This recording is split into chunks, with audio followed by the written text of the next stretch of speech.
Bonjour à tous, bienvenue dans cette troisième édition de The European Show. Navré pour le souci technique de la semaine dernière, et nous revoici. L'édition prochaine sera tout de même bien le premier mardi du mois prochain, du mois d'octobre. Nous allons pouvoir démarrer tout de suite donc avec la partie édito. Et cette édition, c'est sur la décennie numérique de l'Europe. Donc le 1er décembre 2019, lors de la prise de fonction de la nouvelle commission présidée par Ursula von der Leyen, celle-ci s'est donné 100 jours, pas plus, pas moins, pour amorcer les priorités les plus importantes pour l'Europe. Donc, parmi ces 6 priorités pour la période 2019-2024, nous avons déjà présenté celle du Pacte vert pour l'Europe lors de notre première édition. Aujourd'hui, nous allons parler de celle qui a été déployée le 81e jour de son mandat. C'est celle de l'Europe adaptée à l'ère numérique, avec l'établissement d'un programme visant à façonner l'avenir numérique de l'Europe. Donc, c'est une véritable stratégie de transformation numérique qui profitera à tous en mettant le citoyen au premier plan et en offrant de nouvelles perspectives aux entreprises tout en prenant en compte la lutte contre le changement climatique. Et donc, plus particulièrement, nous allons parler de la décennie numérique de l'Europe, donc présentée le 9 mars dernier, dont la vision va au-delà de 2024, avec des objectifs marqués pour 2030. Cette vision s'appuie sur le cadre général pour façonner l'avenir numérique de l'Europe, mais elle diffère quelque peu de la stratégie en cela qu'elle tient compte des changements rapides entraînée donc forcément par la crise sanitaire et l'accélération du recours aux outils numériques de façon transgénérationnelle et aussi transsectorielle. C'est réellement un programme ambitieux que souhaite proposer la Commission. Donc pour ce faire, elle a mis en place une boussole numérique afin de traduire ses ambitions en objectifs concrets et faire en sorte qu'ils soient atteints, notamment en suivant de façon renforcée leur trajectoire. C'est vraiment un suivi sur la décennie. Et donc cet outil s'articule autour de 4 axes majeurs. Donc le premier, c'est celui des compétences numériques, avec comme objectif qu'au moins 80% de la population d'ici 2030 possède des compétences de base en informatique, ainsi que la formation de 20 millions de spécialistes TIC avec parité hommes-femmes, donc pour 2030 encore. Deuxième axe, c'est celui des infrastructures numériques sûres et durables, avec des objectifs donc, de connectivité pour tous et le déploiement de la 5G, ainsi que le doublement de la part de l'UE dans la production mondiale de semi-conducteurs de pointe. Plus technique aussi, il y a aussi l'objectif d'avoir 10 000 nœuds périphériques hautement sécurisés et neutres pour le climat, notamment pour la sécurité au sein des véhicules autonomes, pour l'agriculture intelligente ou encore dans les domaines des données et dossiers de santé.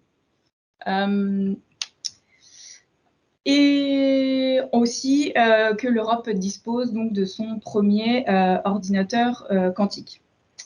Troisième axe, c'est la transformation numérique des entreprises, avec les objectifs que 75% des entreprises européennes recourent à des services informatiques en nuage, aux mégadonnées et à l'intelligence artificielle, mais aussi que 90% des PME européennes atteignent au moins un niveau élémentaire en termes numériques, avec des bénéfices indéniables pour 5 secteurs qu'on peut qualifier de stratégiques, qui ont été qualifiés de stratégiques par la Commission. Ce sont ceux de la fabrication, la santé, la construction, l'agriculture et la mobilité.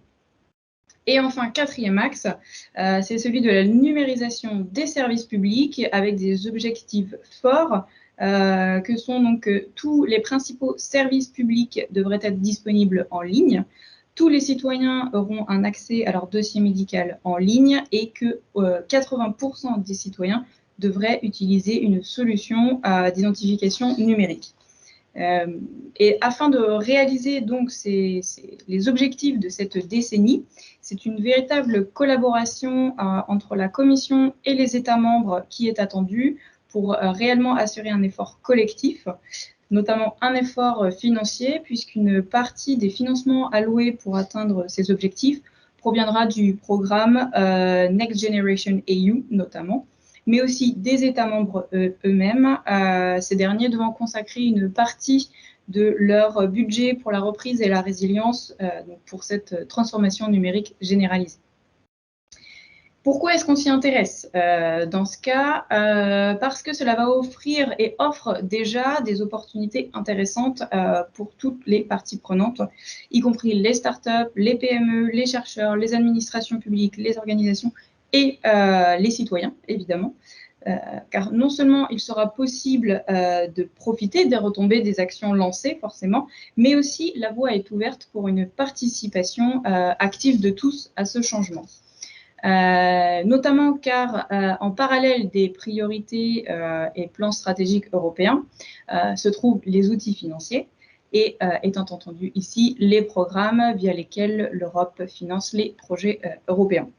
Donc, on retrouve des programmes thématiques, notamment le Digital Europe Programme, le plan dédié au numérique, même s'il faut noter toutefois que ce programme n'est pas stricto sensu lié à la stratégie numérique de l'Europe, dans le sens qu'il n'en découle pas, mais qu'il simplement y participe.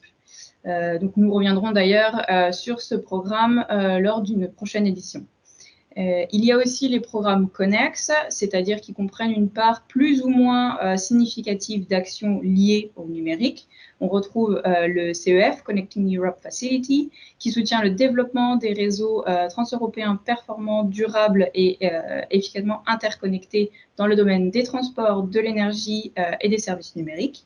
Ou encore Horizon Europe, dont le cluster 4 de son pilier est dédié au numérique, à l'industrie et à l'espace, et qui, dans son ensemble, allie résilience et transition verte et numérique, faisant de ce programme déjà phare un programme crucial pour la transformation numérique. Certains programmes aussi dont la thématique n'est pas celle du numérique en contiennent cependant une part. Ainsi, environ 10% du programme EU for Health sera utilisé pour la transformation numérique du secteur de la santé. Et enfin, d'un point de vue des programmes décentralisés, donc on peut mentionner Interreg, qui, pour la nouvelle programmation, offre une part plus importante à la transformation numérique, ce qui était moyennement le cas lors de la programmation précédente. Et donc, la suite maintenant, donc, concernant cette décennie numérique de l'Europe, des discussions entre les institutions européennes et les États membres, ainsi qu'une consultation citoyenne se sont tenues plus tôt cette année, afin de collecter donc, de précieuses informations qui serviront à la Commission afin d'élaborer un programme d'action dans le domaine du numérique, donc d'ici à la fin de cette année 2021. Et quant au programme, nous allons bien évidemment continuer à les décortiquer pour vous afin de relever tout appel à projet participant à cette transition numérique et qui pourrait vous intéresser. Et justement, je laisse la parole à Alain. Merci. Donc, déjà, avant de vous parler des quelques calls qu'on a sélectionnés sur le programme Horizon Europe et le cluster 4 dont Bertie a parlé, juste vous préciser que en tant que pôle de compétitivité sur le numérique, on essaye évidemment au maximum de vous faire bénéficier des outils mis en place dans le cadre de cette politique numérique de l'Europe. Et notamment, pour faire écho à ce que Bertie a dit, on est partenaire d'un projet qui s'appelle Impulse, que Bertie gère d'ailleurs, qui est un projet de gestion et de sécurisation des données d'identité numérique dans les services publics. Et donc, l'objectif de ce projet-là, outre le fait de développer une solution justement pour gérer ces données numériques dans les services publics, c'est aussi de pouvoir vous faire bénéficier des résultats qu'on aura obtenus dans le cadre de ce projet-là, et puis de pouvoir mettre en place des projets similaires en région et surtout le Grand Ouest avec vous. Et puis dans le cadre du Digital Europe Programme, On est aussi candidat au dépôt d'un appel, alors ce qu'on appelle Digital Innovation Hub. Donc voilà, ce sont des guichets numériques sur la transformation, des guichets uniques pardon, sur la transformation numérique dans toutes les régions européennes. Et donc on est le guichet, le porteur du guichet unique en Normandie.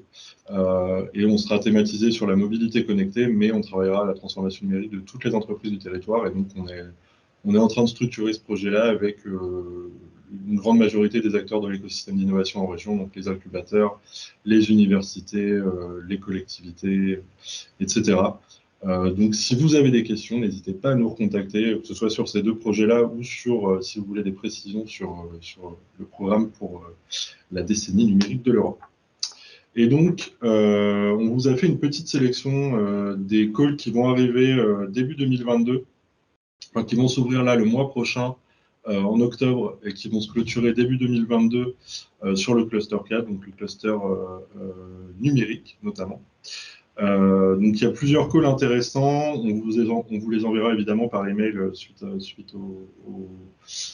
enfin, après la visio, mais on va vous en détailler quelques-uns. Il y a notamment un call qui est sur les outils numériques pour soutenir l'ingénierie d'une économie circulaire, donc avec un financement assez intéressant, puisque c'est un cofinancement à 100%. Et donc là, les attentes de ce call-là, c'est de fournir une gamme de solutions, d'outils numériques, de concepts, de méthodes, d'outils innovants, etc., pour les ingénieurs et les techniciens, de faire des démonstrations d'outils support, toujours évidemment dans le contexte de l'économie circulaire, hein, de réduire le besoin en matières premières importées, nocives, en prenant en compte et en traitant les données de production en temps réel, de définir des spécifications et des normes pour les données, les produits et les processus d'affaires communément utilisés dans ce domaine, etc. Donc, en gros, ce qu'il faut retenir, c'est tous les outils numériques innovants qui pourraient soutenir les économies circulaires et tout ce qui est circuit court, etc. Si vous avez des idées, eh ben, c'est quelque chose qui pourrait être mis en place dans ce call-là. Un autre call qui peut être intéressant, ce sont les technologies et solutions pour le commerce, la monétisation, l'échange et l'interopérabilité des données. Taux de cofinancement à 70% sur ce call-là. Le call commencera un peu plus tard, il commencera fin novembre et il se clôturera un mois plus tard également, en avril, avec la thématique, donc focus sur les technologies, les solutions et les cadres facilitant l'ensemble des processus de gestion de données dans le respect des conditions cadres et répondant aux attentes des parties prenantes concernées. Donc c'est un peu nébuleux, mais ce que ça veut dire, c'est qu'il faut que les solutions innovantes développées donc dans le cadre de la monétisation, du commerce, de l'échange de données, etc., répondent aux priorités de l'Union européenne, mais qui sont détaillées évidemment dans le call. Il faut évidemment porter une attention toute particulière à l'interopérabilité des données, puisque tous les projets qui feront qui utiliseront des langages et des données privées et qui ne seront pas interopérables ne seront pas pris en compte, ne seront pas financés. Et puis, les actions, évidemment, doivent créer des synergies, s'appuyer, créer des liens avec les autres systèmes européens de partage de données, les communautés de données, d'innovateurs potentiels émergents, etc. Donc ça, ce que ça veut dire, c'est que les consortiums qui se monteront et qui déposeront des projets sur ce call-là devront échanger avec d'autres consortiums en cours de montage, qui travailleront aussi sur l'interopérabilité des données, le commerce, la monétisation, etc., devront créer des synergies avec des projets qui sont déjà en cours, devront se rapprocher des Digital Innovation Hub, donc par exemple comme celui que l'on portera en Normandie, justement pour garantir tous ces aspects d'interopérabilité, etc. Un autre call intéressant, fin novembre aussi pour l'ouverture et dépôt en avril, sur les systèmes de multidétection avancés. Donc ça, c'est un call qui porte sur la photonique et tout ce qui est électronique. Donc participation à la création de la prochaine génération de systèmes photoniques et électroniques de détection, donc les nouvelles fonctionnalités, la réduction de la taille des outils, la rentabilité, etc. Et avec un gros focus sur la prise en compte des objectifs du Green Deal, donc le pacte vert sur lequel portait la première édition de European Show, avec un maximum de réutilisation, de réparation, de récupération, de recyclage des déchets, des matériaux, réduction de la consommation d'énergie, etc. Et puis enfin, un dernier call intéressant, oui, c'est ça, sur l'intelligence artificielle au service de l'autonomisation et de la personne humaine, cofinancement encore à 100%, toujours fin novembre pour le début du call et avril pour le dépôt. Et donc là, l'objectif, c'est de construire le prochain niveau de perception, de visualisation, d'interaction et de collaboration entre les humains et les systèmes d'intelligence artificielle. Donc le développement d'une IA fiable, centrée sur l'homme, l'étude de l'optimisation des modes d'interaction entre l'homme et l'intelligence artificielle. Et donc là, évidemment, les collaborations qui seront favorisées, ce seront les collaborations entre universités et entreprises, et notamment les PME, avec une approche scientifique multidisciplinaire et transdisciplinaire. Donc il faudra prendre en compte plein de facteurs intersectoriels à ce niveau-là, donc tout ce qui est genre, ethnicité, âge, statut socio-économique, handicap, etc. Il faudra que ce soit applicable évidemment à des domaines très vastes, que ce soit au niveau de la société, hein, que ce soit des domaines économiques, politiques, etc. Donc voilà.